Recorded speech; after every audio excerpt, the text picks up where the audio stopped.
We call the meeting to order at 4:06. So roll call. I did get notification that Mr. David Hume. Hume was not going to be able to make it to family vacation. Chief Asaro. Here. And Ortega.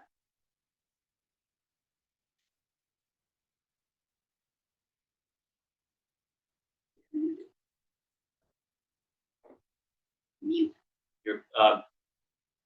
You're on mute. We're doing roll. Can you hear us, Randy? We're doing.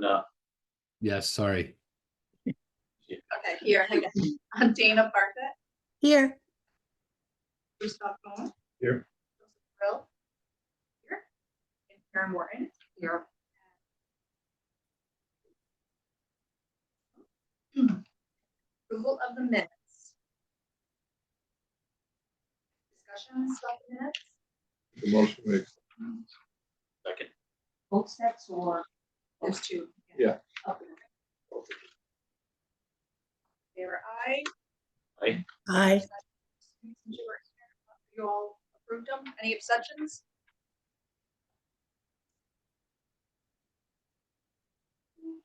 And then that was for, just so we, for clarification purposes, that was for August 6th, 2024, and for November 4th, 2024. Communications received by the committee.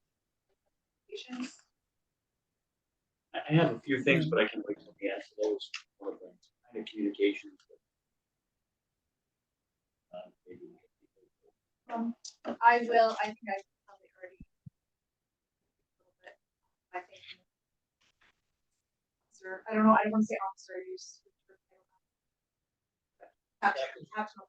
So sorry. He was kind enough to take lead on what was going on at Ring Drive, Corey Road area, and I want to report that things have gotten so much better. Made a huge difference, and it did make a difference. I actually rented to a state cop across the street. So the state cop being there too, it helps too. But it made a huge difference. People were calling me almost daily. They prefer the title of trooper. So I hear. Yeah. So Yeah. State trooper. State trooper. She's adorable. State trooper. But a lot of people are calling and saying that they were seeing a lot of people. There were a lot of young people. So I have noticed some of the young people from the tech school that were coming across are now taking a turn and avoiding our neighborhood. So I feel like we've done what we needed to do to try to make our neighborhood safe. So I want to thank you again for that. Any other communications? Hearing none, we can move on to old business.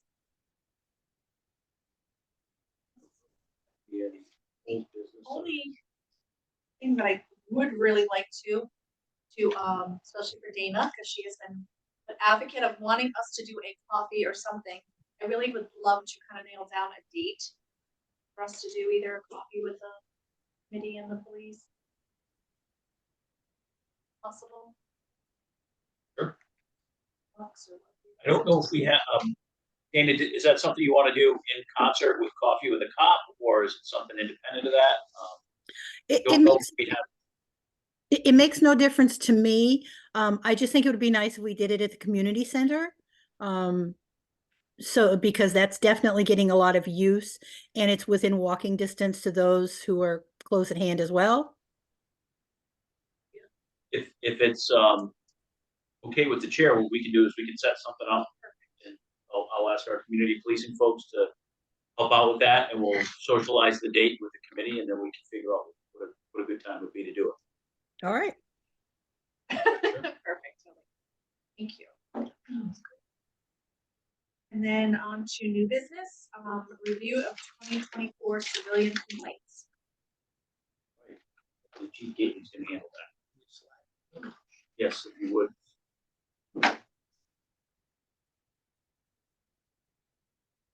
Hi, everyone. Maybe I'll have a copy of these, or- Anyone else? Just from 2024, we had a total of 13 citizen complaints That's complaints against personnel. They range from someone being unhappy with the circumstances of a motor vehicle stop, perhaps a criminal investigation that they found should have had more done, or the outcome was not what they expected. So 13 of those we had for the year. Compared to 2023, we had 19. 2022, we had 6. And I can't tell you no rhyme or reason as to the numbers. It's just dependent on how they come in. We have 2 for this year so far. We average about 1 a month. In addition to that, we do track what we call P numbers or praise when people send a letter or they'll send an email. We also have our new website that we're able to gather that information. People go right to the website if they want to commend an officer or make a complaint. They do it right to the website. All the formatting is right in there, and it'll come to us. Can you briefly explain how this complaint process works and how it's handled? When a complaint is received by the department, depends on how it's received. If somebody walks in and makes a complaint, typically they'll meet with a supervisor, they'll gather all the details. That will come to me, to my office, and I will review it and determine the level of the complaint, seriousness of the complaint, and I will assign that to an investigator appropriately, sergeant or lieutenant. Something a higher level will go to the captains or myself. So that's how that's done. I track them. Each one gets a sequential tracking number. So the first one of the year will be C25001. We go from there. And those will typically be handed out to sergeant or lieutenant in most cases, and they will speak to the complainant if necessary. They will review what we have in the file that the complainant, sometimes it'll be an email, sometimes letter. They'll review that. If they need to reach out to the complainant, they'll do so to gather more information, and then they typically look at the case itself, what happened in the case. So what if it references what we call a CFS number, which is a call for service number, a call for service in the community. We'll look at that. It's a report to review. The supervisor will review the report. Typically, they'll look at body cam footage when it's available, which is in most cases, and then they'll speak to the officer if they need to speak to the officer and gather more information. And they will make a determination as to the merit of the complaint, and they will render a final status on, hey, I've looked into this, and although the officer was involved in this issue, things that he did was in compliance with our policies and procedures, and that was status of exonerated, meaning that it did happen, but officers' actions were, and they followed policies. Sometimes people make a complaint or they bring things up when they don't really understand what the process is, and they don't know why the officer is doing a certain thing they do. And sometimes when we look into them, we're able to clarify this. That's how the process works. Missing anything on that, Chief? 35. Just if I may, Chair. So for those members that are online right now, this does get posted on our website. So this will be posted within the next, maybe as soon as tomorrow. But I know you can't see the log that we've got here, but it gives you the date that the complaint was made, the nature of the issue, how it was adjudicated, and I think the deputy just explained that, whether it was sustained, meaning there was something we found, there was some type of evidence that there was either mishandled or somehow something that was problematic that we had to address. And then the last thing is some action taken. It gives a brief explanation as to what happened.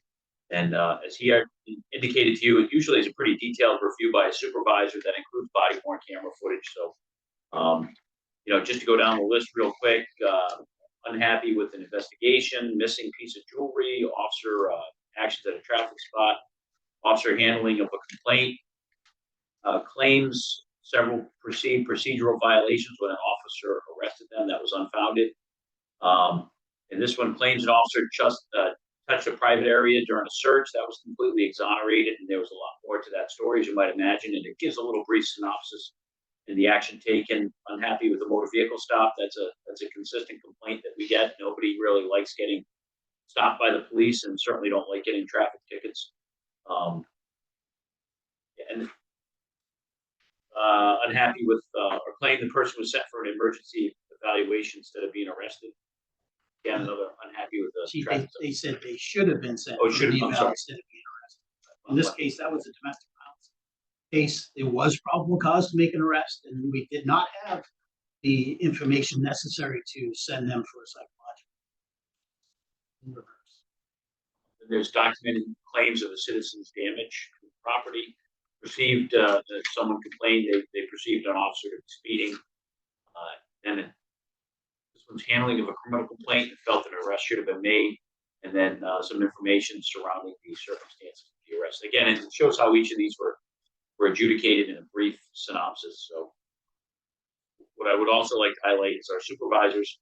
This goes through several iterations of vetting. So the first line supervisor that gets this will go up to usually the captain or the deputy chief if there's any information that they need to provide or look into. And then the deputy chief, if he's got questions, will send it back. And then ultimately it ends up on my desk. So that's kind of the process. But, are there any questions or any, looking for any clarification? Two actually. Refresh my memory. DV. Domestic violence. Just thinking disabled vehicles. And the only other one of the officers, I think that was the one on 10/20/2024. That he didn't have his PWC engaged for a portion of the interaction. Well, what is the rules policy on when they turn it on or when they? Any interaction with a member of the public in law enforcement? Yeah. Yes. He had a backup officer on that scene that did have theirs on, Right, but he right. did not. So that was not the complaint. The complaint wasn't about the body cam. The complaint was about his handling of the complaint, feeling that an arrest was Right. warranted. It was not. But when we look into these things, we Right. look into them thoroughly. And in this case, we found, oh, wait a minute.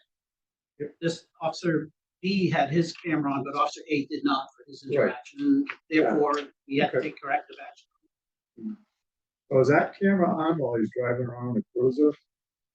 It's buffering. Basically what it means is that the camera itself is always on. So from the minute an officer leaves the building to the minute they come back in, Okay. we don't have it on inside the building. Right. Unless they're doing an interview or they're Right. meeting with someone. Understand. But it's buffering. And what that means is it backs up 30 seconds. So hypothetically, if you were to conduct a traffic stop, and you activated that after you walked out of the car, it would go back 30 seconds. So it only keeps 30 seconds, and there's no voice for that 30 seconds. So it's Yeah. constantly buffering. Okay. Until he goes into active mode. Right. And then, okay, got it. They So- hit record. Yeah. They have to double tap this Yeah. thing and it goes into. Okay. Thank you. And then the other part that, we get a lot of people, and I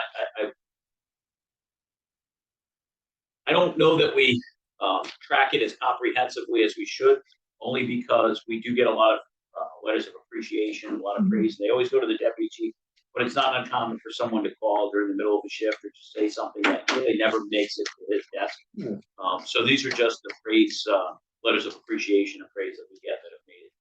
Is that a fair statement to make? That we get That's a lot very of- fair statement. There are times that people write a card, or we get people that bring in things, especially around the holidays, of appreciation. Hey, here's cookies or different things. And that's certainly high praise, appreciation.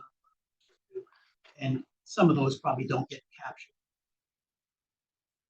You're not seeing the person. I may not see him. You just go in and like, hey, there's a big pile of cookies here. Depends what kind of cookies they Typically, those are better. They don't usually make it to the building unless somebody knows they come in the building. I just had a question. July 31st, officer seized a knife, was arrested for threatening, claims that the officer took scratch. Now, I don't even know if it matters, but I mean, was this knife seized and like legal? It was seized. Yes, it was seized as So- part of the complaint. And so because you're just taking it Yes, the officer placed it on the hood, That's what I would do. So the but reconcile they means they're- reconciled meaning sent them through our process for when there's property damage, a citizen has, if the police damage their property, there's a process for that. And that's why it was put in the reconcile category, like where, Do they help fix that?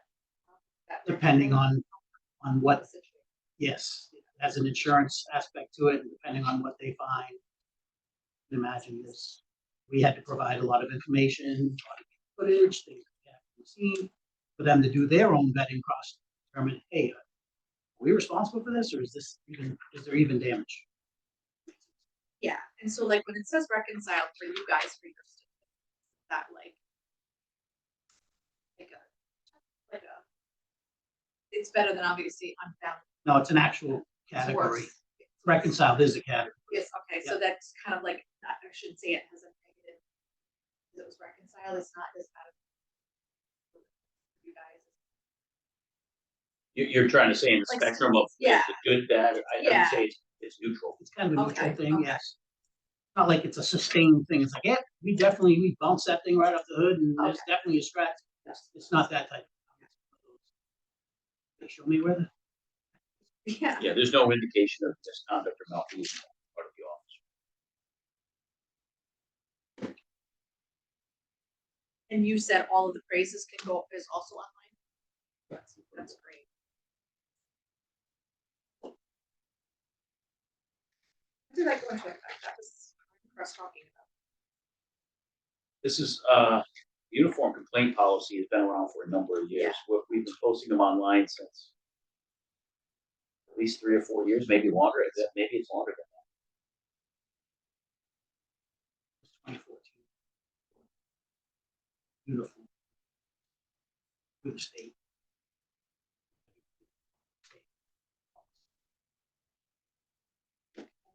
And going on to the next one.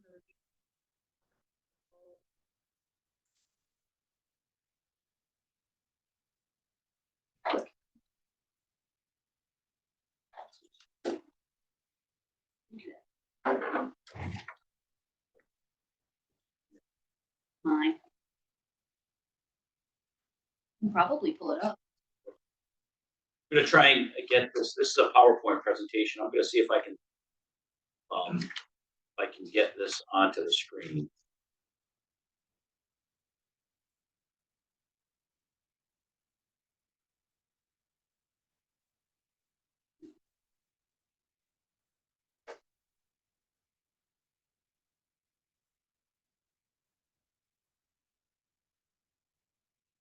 Your email open? Maybe. I think it is.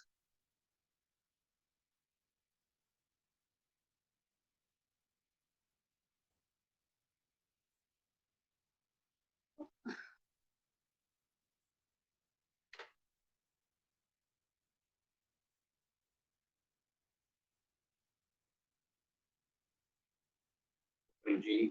It's not.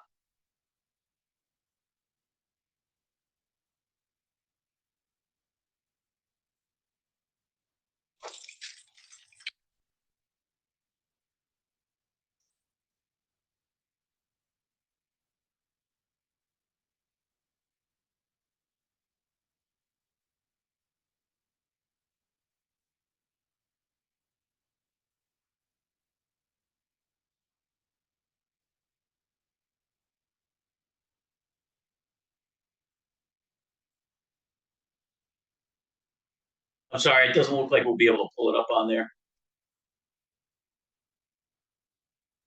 But want me to go over this?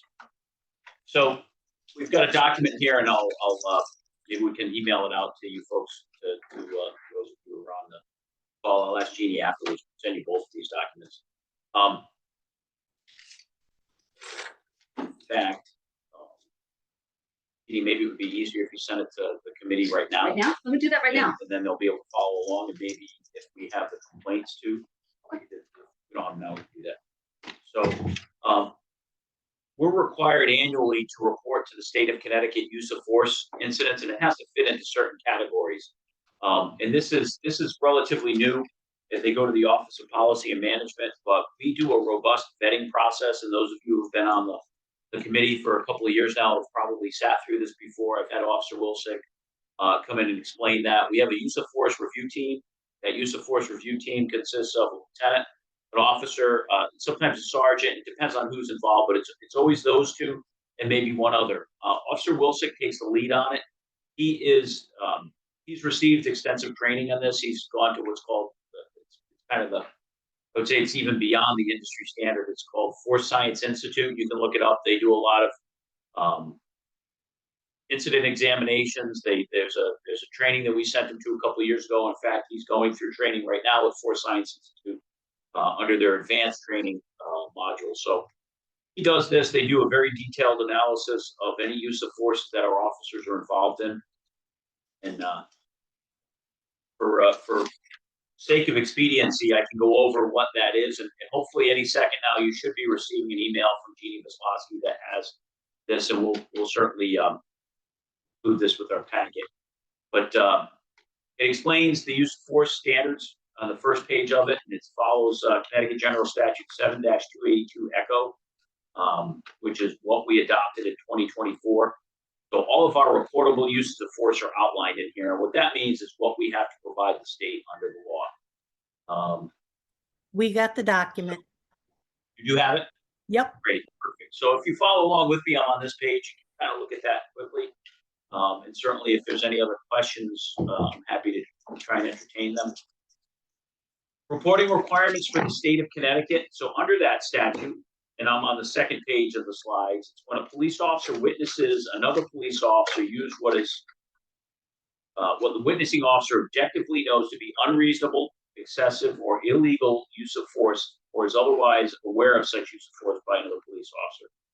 When a police officer uses physical force that is likely to cause serious physical injury under Connecticut General Statute 53A31 to another person, or it causes the death of another person, including but not limited to striking a person with an open or closed hand, elbow, I believe that's supposed to be knee, club, or baton, kicking another person, using pepper spray or an electronic defense weapon as outlined in Connecticut General Statute 53A32, or a less lethal projectile on another person, using a chokehold or other method of restraint applied to the neck area that otherwise impedes the ability to breathe or restricts blood circulation to the brain of another person. It discharges a firearm except during training exercises or in the course of dispatching an animal. Connecticut General Statute 54(1)T requires us to report a record of any incident involving the use of electronic defense weapons as well. So the FBI also does a national use of force data collection under UCR. And this isn't quite as robust as what we provide to the state of Connecticut. But that really is just fatalities, including or serious bodily injury to a person with a discharge of a firearm in the direction of another person. So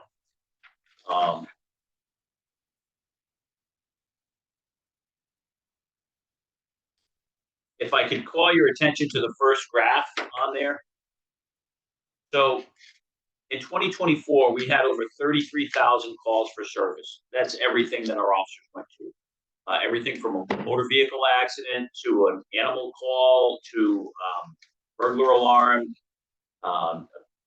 anything that an officer was involved in. Traffic stops, that's all captured in that number. Of those over 33,000 incidents, we had 14 reportable use of force incidents to the state of Connecticut. And we had 0 reportable use of force incidents under the FBI's standards. So the factor under there is about less than 0.04% or less than 0.5% of the calls for service resulted in a state reportable use of force. Sorry, I missaid that. So it's even less than that. It's 0.04% of those calls resulted in a reportable use of force. On to the next slide. Of those 14 uses of force,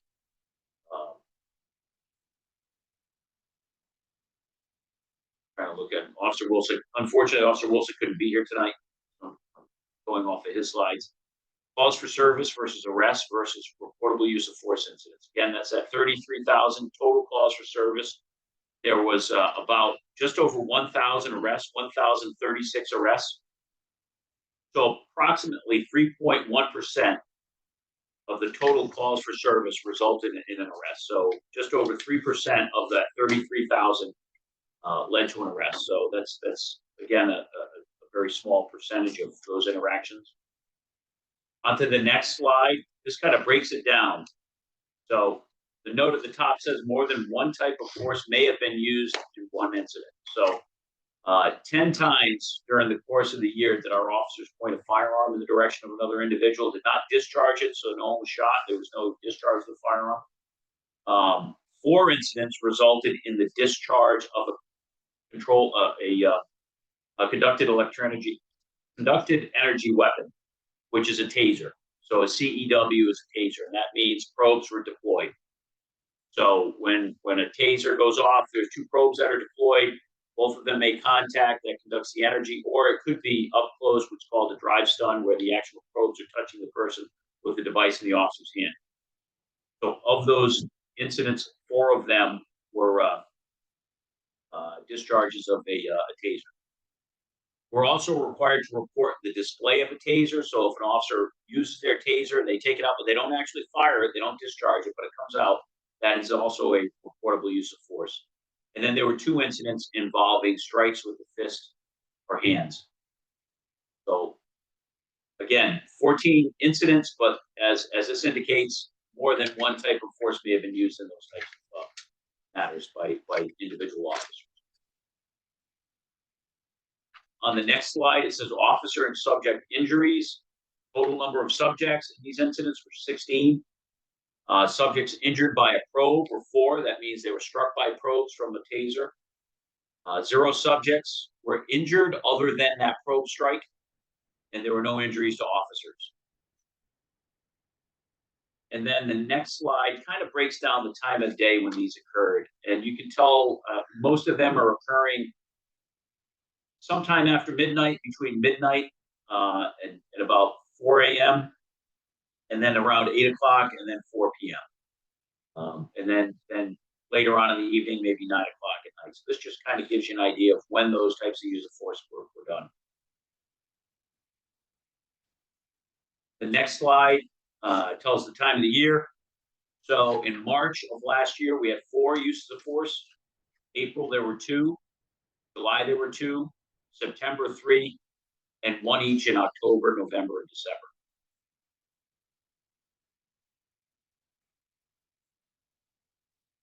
And the use of force by number of incidents and subjects reportable to the state. Again, there were 14 incidents where uses of force occurred, but there were 16 subjects. That means there was more than one person in 2 of those events. Before you run off, one, Chief, Sure. take for instance, March 4. Could that possibly, is that 4 separate incidents, or was it one incident where more than one person was involved? Yeah, on the back, can I defer that question until we get to the numbers? Because I don't know what else. Absolutely.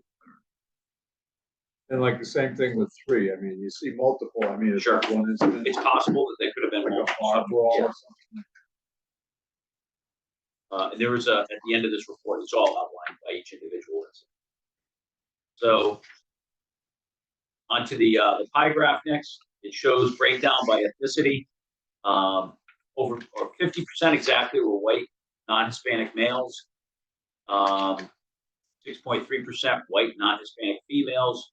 6.3% were black, non-Hispanic females. 31% were black, non-Hispanic males, and then 6.3% were Hispanic, Latino, any race male.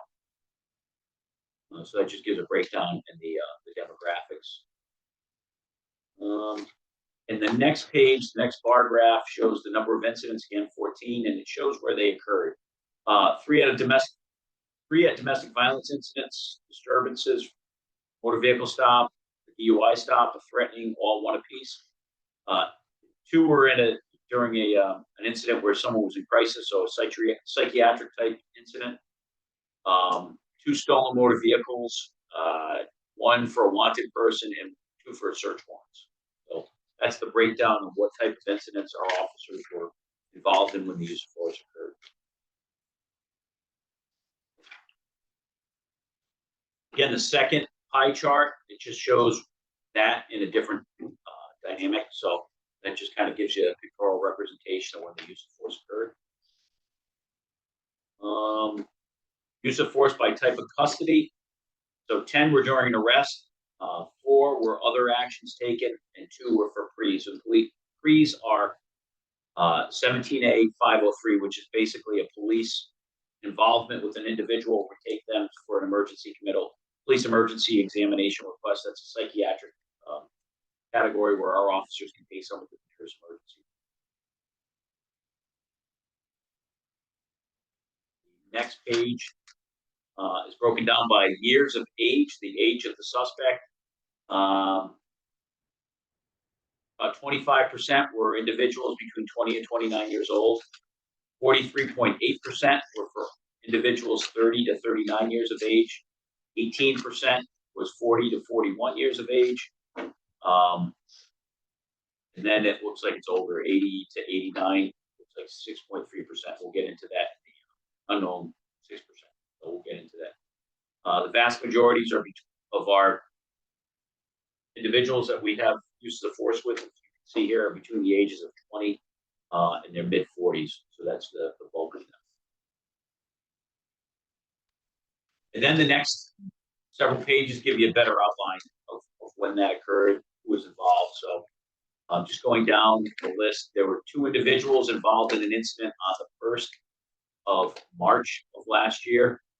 That was a wanted person who attempted to evade arrest. The subject was known to officers and was a convicted felon. Extensive criminal history. Sorry, these are both the same day. So there were 2 different incidents. There was 1 person involved in the first incident. 1 person involved in the second, which was the same day. A report of a disturbance involving a firearm. The subject, who was identified by witnesses involved at a party, was later determined not to have been involved. Third incident was a search warrant on March 21st. Another search warrant on the 28th of March. On April 25th, a psychiatric emergency where a suicidal subject was in possession of a firearm. On the 28th of April was a disturbance. The subject was armed with a knife, and he was a taser was used in that particular incident. 1st of July, another incident involving a suicidal subject that had possession of firearms. It was a psychiatric emergency. Firearms and a taser were both displayed. July 4th, stolen vehicle. Vehicle reported to have been used in a shooting earlier that day in Hartford.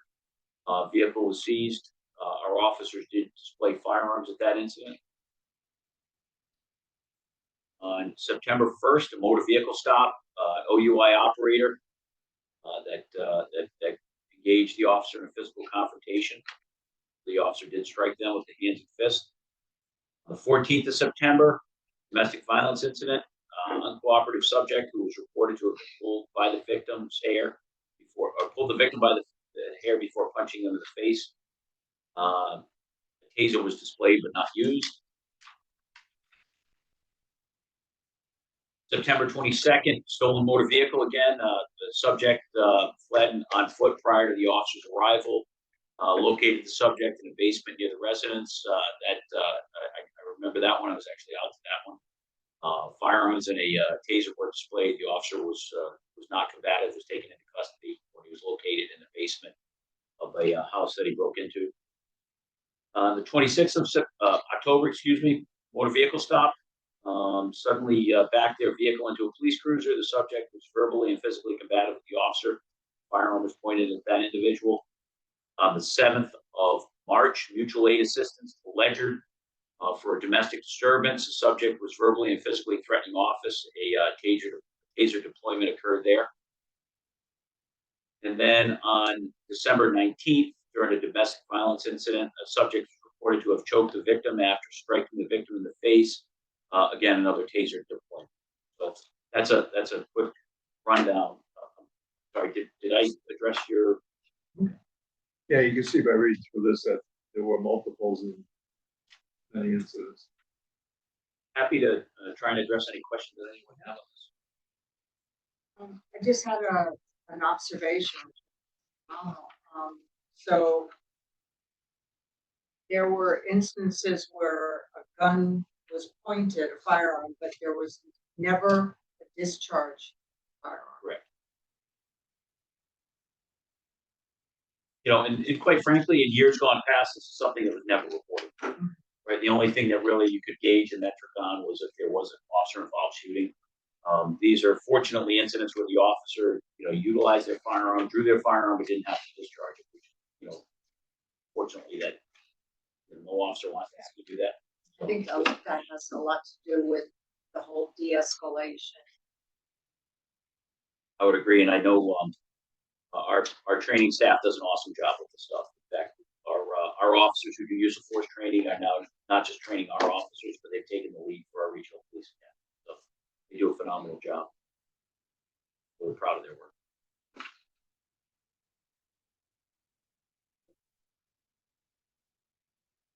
Any other business? Yeah, I know we talked about this upcoming thing at the seniors. How is that any different? Coffee with a I think it's kind of the same thing. I don't know if we've done them recently at the senior center. Usually Um, they're at Location is restaurants. what she would like to do. well, last one we had at the library. It was there. We do it Good like- with election. You have coffee with the cop, coffee with the chiefs, coffee with a bunch of them out there. So I'm gonna throw this out there. Have you ever done an open house here? We in your have, house? not in recent years. We could do that. I mean, there would be some limitations as to where we could take Oh, people. obviously, yeah, Um, yeah. We probably have it in this room, but it's something Yeah. to look at. I mean, for John Q. Public to come in and see your new communications, something like that. Pretty I think speedy. most people, I feel like most people are gonna like to go on neutral ground, not everyone likes apartment, to be honest with you. Um, I think that's why she had mentioned that you said you're gonna have Yeah. a lot more people that there, maybe a lot Could more be. outreach. Maybe what we could do is maybe a combination of both and maybe some static displays if we either here or if we did it at the senior center, maybe we can get our motorcycle out there. Yeah, We get, that'll work. you know, cruiser, things of that nature. We're fortunate in that when we do the national night out, a lot of that stuff is out there, so most of the public does get to see it, but we can certainly, you know, I'm open to whatever the body seems to think is the best approach. I know I've had some questions asked of me, so for an accident reconstruction, where do these guys go to school? How do they get trained? And, Sure. you know, that would be something that might be interesting for because they could do like a static display of a made-up diagram of how they do the diagrams with theodolites and electronic distance measuring stuff, things like that. It would be an eye catcher. Yeah. Still communication. We are actually. Well, That's why I was just speak to bringing that up, right because I now. know there's a lot going Yeah. on, you have a lot. Oh, going on. I understand that. Yeah, I just wanted to check where they were. with their Certainly be communication. it. We're actually, We're starting a remote review again. Be our second year into the process with Leah. So they're doing a remote. review.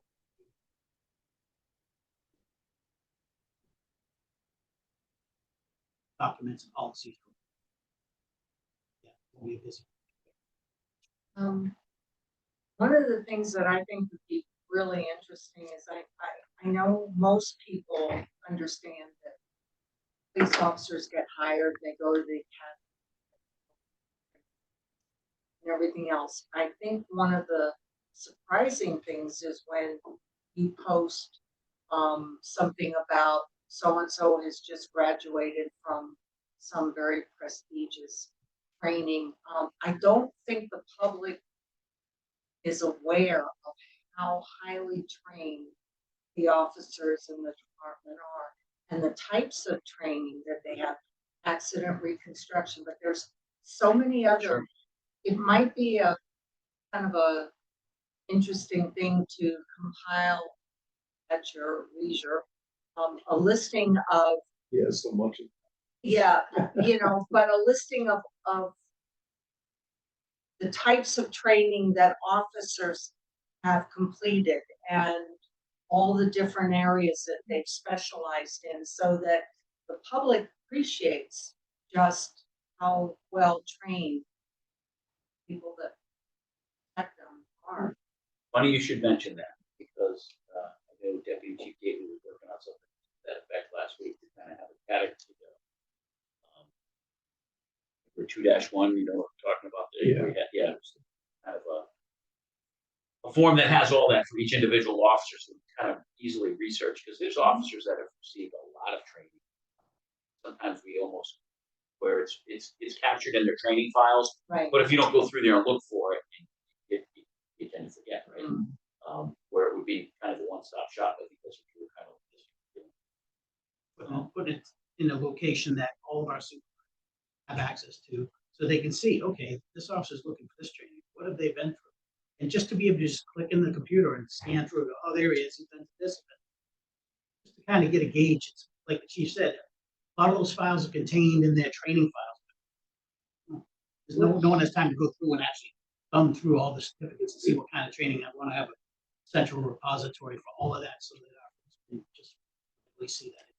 It would help you too, because if suddenly something comes up, there's an issue that comes up and you need someone who's got specialized training, you would know which officer that is.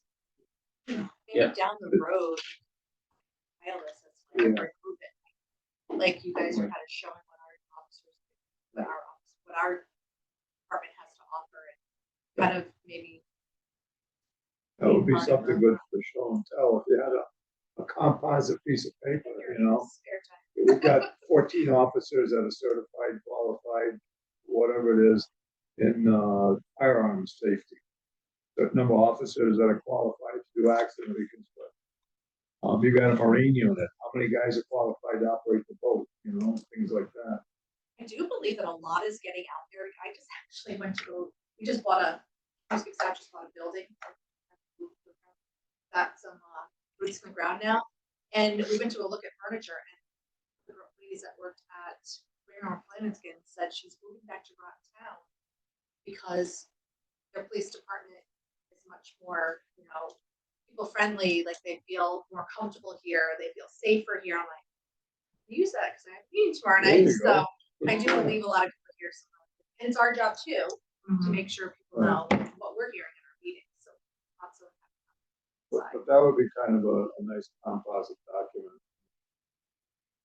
Think about all the qualifications all you guys have, and I'm sure it's numerous. Very impressive. Yeah. I'd like the public to know. Once you start compiling it, it'd even be more impressive once you really look at it. Oh, yeah. Aggregate all that information, sure. And I will tell you this, we also have a high percentage of our officers not only have bachelor's degrees, but have masters. It's a good thing. Yeah. We've even got one with a doctorate, so that's. Is there still leak funding out there for? Aging myself. It's good when it lasts. We used the hell out of that back in the day. I do have a few things to Sure, go over, go but ahead. I was wondering if maybe we could add this to future agendas, but we have both Captain McCarthy and the operations captain present. I don't know if they want to be able to present. Want to talk about either their operations or put them on the spot? You don't have to, but if there's anything. I have nothing to say. I do want to go back to what Tammy said about the traffic issue in her neighborhood. I want to give more credit to the traffic. We ramped up. Kudos to them. Yeah. I just advise them of the issue and ask them to address it. been noticed. Neighbors have been like, they listened and they came. Nope. Abby, anything? I have nothing prepared. Well, I've got a few things I can go through them rather quickly. First and foremost, I received this last week and I thought it was well worth sharing, but it is correspondence, but it really talks about some of the things that the deputy chief highlighted, which are praise. So this comes from a resident of Fort Hill Road. I wanted to thank the Groton PD for their professionalism and responsiveness. I am truly impressed with all the officers I've come in contact with in Groton. I will say I've never been in a position where I felt the need to call police for help. That was until a couple months ago. Without going into detail on the issue that resulted in calling the police, I just wanted to say a few things about Officer Brearley. He was extremely helpful, on scene, faster than I could have imagined, very thorough and respectful. Our issue involved computer data theft from our business. The type of theft seems to be a little difficult to navigate. Officer Brearley was very thorough in his investigation and communicated exceptionally well. As I mentioned, I found the computer crimes a bit difficult to understand. When I asked further questions, the officer took the time to meet with me at the station and answer my questions. So I just, it's always good to praise in public, right? So Officer Brearley did a great job, and I'll anecdotally, I'll say this, probably from when the four of us started in our law enforcement careers, we would handle a lot more robberies and things that, person-to-person crimes. Now it's a lot of crimes that are done through the internet, and it does take different skill sets to investigate it. So fortunately, we do have folks here that are very skilled in that. Crime has changed. Crime is still there, but crime has changed. A couple other highlights. You probably know we've got a new website. We need to update that to make sure that Karen Morton is added to the Citizen Police Committee. We recently received a grant that you may have heard about, $200,000, just about $200,000 from the COPS office, Department of Justice, for the stuff that you're training for, crisis intervention, de-escalation, all that sort of stuff. So we're happy that's something we received before the end of the year, but we're still waiting to have a meeting with representatives of the COPS office to take that off. We did submit a request to have the parking tickets increased here, so that's coming up. We go to the town council. We're deep into our budget preparation right now. I met with the town manager. Our budget has increased. I did also request for 2 additional officers, and that was after confirming with the town manager. We've really seen an uptick in our activity in Mystic in recent years, to the point where we thought it would be useful to look for an additional 2 people for the council to see if we can redirect some efforts there. We've been spending overtime on it. We've been utilizing people from the department in different capacities to put more folks down there. But as you're probably aware, in recent weeks, we've had some threats that resulted in arrests here in Groton. I've been in close and constant contact with the superintendent since there was an arrest that we made of 2 individuals last month, January 3rd. Was the incident where 2 individuals were walking by Thames River Magnet School. Brothers, one of them made some disturbing comments. 2 brothers went in separate directions. The brother who didn't make the comments felt, it bothered him, so ended up calling us. Our officers conducted a pretty comprehensive search through the use of canines. Our drone unit was out there. Eventually located the individual. The individual was taken into custody and brought for emergency committal. An arrest warrant affidavit was prepared, eventually signed by a judge, led to the arrest of Jacob. I know these names by heart, but it was on our Clark. I'm sorry, and Justice Clark. During the course of their investigation, the 2 of them were living on school property in a tent. A firearm was found. It was in the possession of the brother who actually called us. They were both held on bond, or arrest warrants were done for both. The individual who made the threat was held on a $50,000 bond. The person who called and had possession of the firearm, and he should not have, was held on a $200,000 bond based on prior arrests. So, I've met with the Board of Ed. I've met with concerned parents and faculty at both Thames River Magnet School, as well as Catherine Kolnowski last week, myself and the superintendent. So I explained that. What I also explained, and I know it's gotten some public attention, why were folks released? That is beyond our control. When a warrant is done, the judge sets the bond. An individual is entitled to bond. That's a constitutionally protected right. In this case, the individual that caused a lot of concern for parents was released because they posted the bond. In a separate incident on Martin Luther King Day, we had an individual that we were very familiar with who had another similar incident where he made some threats. I will tell you, this individual was, done some great service. He's a member of the Marine Corps.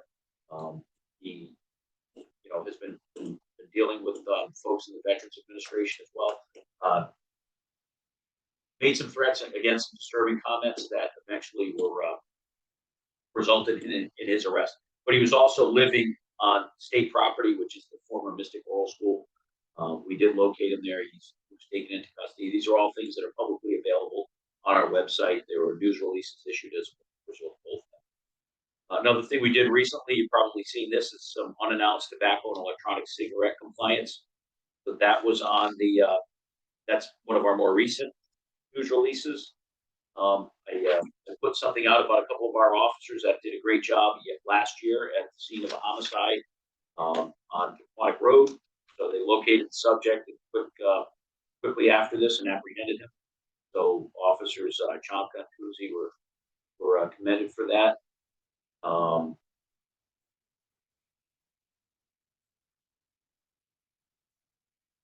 And then you may have seen a little bit about this, but one of our officers was injured in a DUI collision on New Year's Eve. She was stationary at a stop sign when a car heading on Noack Mystic Road struck her. Fortunately, she wasn't seriously injured. She was transported to the hospital for minor injuries. Was subsequently released and returned to duty in a few days. But the individual that did strike her was intoxicated on their phone, broken alongside of the road to collide with our cruiser. So fortunately, she wasn't hurt seriously. The cruiser was a total loss, but the officer's back to duty. And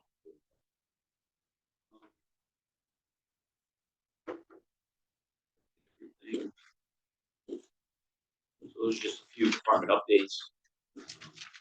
Okay. Sure. Anything You can ask whatever you want, whether I can answer or not, like the story. if anything has come out about So there was a news release issued on that. There was an arrest made. And what Chair Dela Cruz is referring to is a fatal accident that we had in October 14th, where four individuals were injured, 4 teenagers were injured, and a 14-year-old succumbed to their injuries and passed away. Yes, an arrest was made. There is a post on our website. Since this involves a juvenile, very limited as to identifying the person. Can't do that. But what I can tell you is an individual was arrested for manslaughter to the 2nd degree, misconduct with a motor vehicle, assault 1st degree, 2 counts, an operation by a person under 21 years of age while blood alcohol exceeds 0.02 of 1%, speeding, failure to drive in the proper lane, reckless driving. There was a multitude of charges levied against the individual as a result of that. okay, yes. Like, So is we there- have resulted in an arrest. So you're saying, are we Is there looking into any? more? Yeah, is there any? We continue to investigate. I think I know what you're getting at. Yeah. So I think your question is more related to, are there other people involved? And maybe, we're investigating that. We've heard a lot of rumors and innuendo. We've talked to a lot of people. It's a matter of people willing to. We can't base actions on rumor and innuendo. We need facts. We need, in order to make an arrest, and I'll say this in a general sense, in order to charge people, we need probable cause. So that means that's not just mere speculation. It's not rumor. It's not innuendo. It's facts and circumstances that lead us to believe that the person we're looking to arrest has committed. So at this point, there have not been any other arrests made, but we can continue to follow up on the lead or any to us. And that's not projecting whether more arrests will be made or not made. But if individuals in the public have information they want to share it to us, we're always going. It's something about bonds. Chief talked about bonds. It's something that's the topic. It pops up on our social media all the time. Like, why aren't they holding this person? That's not. We don't have the ability to do that. Bonds are not a punitive thing. Bonds are to ensure that people have the right to get out on bond. If it's a surety bond, they can contract with someone to put down a percentage of that bond to ensure that they'll be in court. That bond company puts up their license saying, hey, we're gonna vouch for this person. They pay a fee and they get out. It's not like we get to just say, hey, you know what, we're gonna hold them on no bond. We can't do that. Who sets the amount? Depends. Is it just basically on that they're accused of? Yeah, it's kind of a sliding scale, if you will, and if it's not set by the court in a warrant, then the supervisor will set it, depending on the circumstance. But I think there's a misconception notion out there that they should just hold them, they shouldn't let them out, and we don't have the ability to do that. Every person that's It's very rare that they wouldn't, but that's something that the court would override at a much higher level, and it would be very, very. And even when we set bonds, they're usually reviewed by the bail commissioner, who's appointed by works in the courthouse. So if we set a bond on someone they feel is too high, they can reduce that. Or if they make certain determinations within the scope of their responsibility. Is that policy like made, the default in the bail bonds can go by policy, like, okay, this is the time to die, living in with school shootings, threats. Is there just like a standardized, okay, this amount to this amount? Yeah, well, in the case that, the one that I think you're alluding to is that judge set the bond. We can't overrule it. When the judge sets bond, that's it. There's nothing the police bail, they have complete purview over that. If the judge doesn't set a bond, we can set a bond and then it can be reviewed by a bail commissioner. But there's a lot of factors that come into account, prior history. Well, whatever the judge feels is important to determine, prior history, the type of charges, the ability for a person to pay that bond, sometimes is a factor, but also the fact that it's supposed to ensure their appearance in court. If there's a risk at flight, then certainly that higher bond is going to be set. So I think that's a great point to bring up. Sometimes we set them, but other times they're outside of our. And those are good conversations too. The only stuff on social media, I go privately inbox and listen. One on a rant, you have no idea what you're talking about, but. You go to the judicial website, look up bail. There's a very, very detailed listing there. It describes the process in great detail. Just a little bit of a search. One thing you might want to mention is my graduation. Yeah. So on this, the 20th of this month, at 6 p.m. up at Kelly Middle School in Norwich is graduation of session 3 of our local police academy. So we have 4 officers or 4 recruits that'll be graduating from that. So please, if you can find it in your calendar, you're interested in attending. That's, I can have the. I think it's Thursday night. We can send the invite out. Committee. Yeah. So we have 4 officers there. We do have. Let's see if there's any other updates to provide you. We had a retirement right before the end of the year. Our investigator Derek Robertson retired. So we do have some vacancies that we'll be looking to fill. And we've got 4 telecommunicators, dispatchers currently in training. So right now they're moving along as expected. So all 4 of them will complete their training within several months.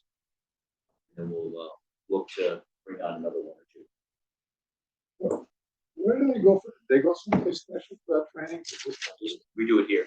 They do have some other stuff that they, Kathy, I don't know if you want to say anything about that, the training that they do. Sure. So there's the state does host a telecommunicators class. It's a class for basics of the system training. Also, AT&T hosts a class on the 911 equipment.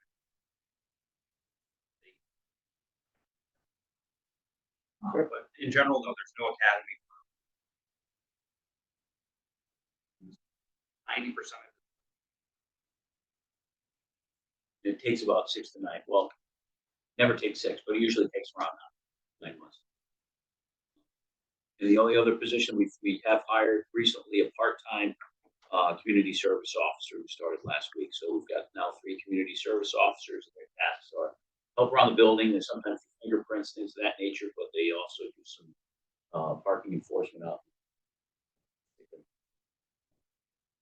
Exceptionally busy. I will tell you, we implemented, and here's another item, we implemented a new program back in October We purchased some devices, 3 devices for parking enforcement. They're, instead of writing a parking ticket, carbonized form, they're actually a computer. Actually, it's a cell phone with a printer on it. You plug in the information, it issues the ticket right there. It allows the offender to plead not guilty or to make a payment through a QR code that's on the ticket. And we've fortunately, I don't have the figures at high school, but I believe in 1 month alone, it was in the neighborhood of 84, 85. So we've done a considerable amount of enforcement since October. Quite a bit, in fact. So we keep our hearing officer busy, for sure.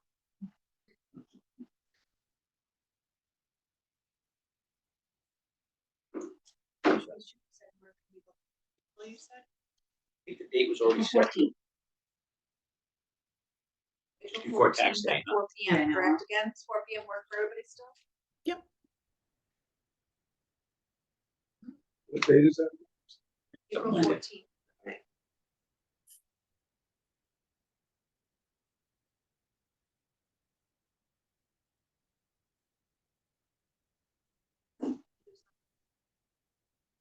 Make a motion to adjourn. Second. Favor? Aye. What was it? 507, 508. 5:08. We're adjourned at 5:08. Thanks, everybody. Good night. Good night.